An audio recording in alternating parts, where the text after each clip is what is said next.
Dire qu'on était dans un restaurant et qu'on n'y a même pas mangé. J'aurais bien goûté quelques spécialités du monde numérique. Parle pour toi. Moi, j'ai fait un petit tour dans la réserve pendant que vous discutiez. Quoi? Alors comme ça, tu te la joues solo, Agumon? Et moi qui t'avais préparé un délicieux mouri quand on était chez nous? Désolé, Tahiti, j'avais beaucoup trop faim. Mais c'est vrai qu'on y mange très bien aussi dans ton restaurant. Je tiens pas de restaurant, on était juste chez moi. Mais c'est vrai qu'ici, les maisons avec cuisine, ça court pas les rues. Mais je t'emmènerai un jour dans de vrais restaurants de mon monde, tu verras. Et il y a beaucoup de restaurants chez toi, Tahiti? Et comment? Le Japon, c'est le pays de la gastronomie et de la restauration.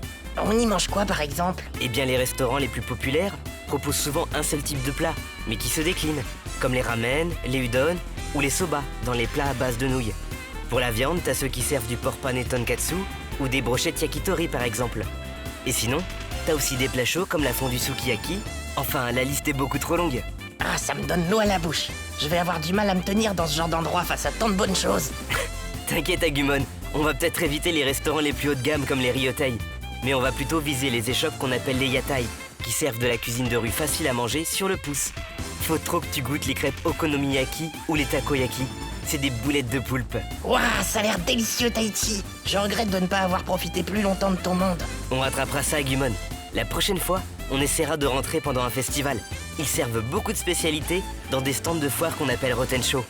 On se prenait toujours des taiyaki avec les copains. C'est des gaufres fourrés en forme de poisson. C'est trop bon. En forme de poisson? Ça devrait plaire à Gomamon. Dis, Tahiti, on pourrait faire un voyage culinaire? Je veux tester tous les restaurants de ton monde. C'est ambitieux ça. Commençons déjà par le Japon. Rien qu'à Tokyo, il y a beaucoup d'enseignes cachées. Faut parfois se perdre pour tomber sur des endroits sympas. Enfin, on va juste éviter les izakaya.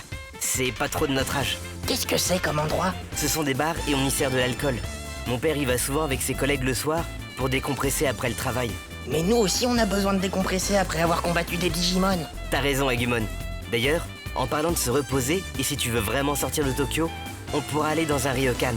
Ce sont des auberges où tu peux dîner et dormir sur place. Ils servent souvent de la cuisine traditionnelle kaiseki, sous forme de plein d'assortiments de mets. Ah, c'est super!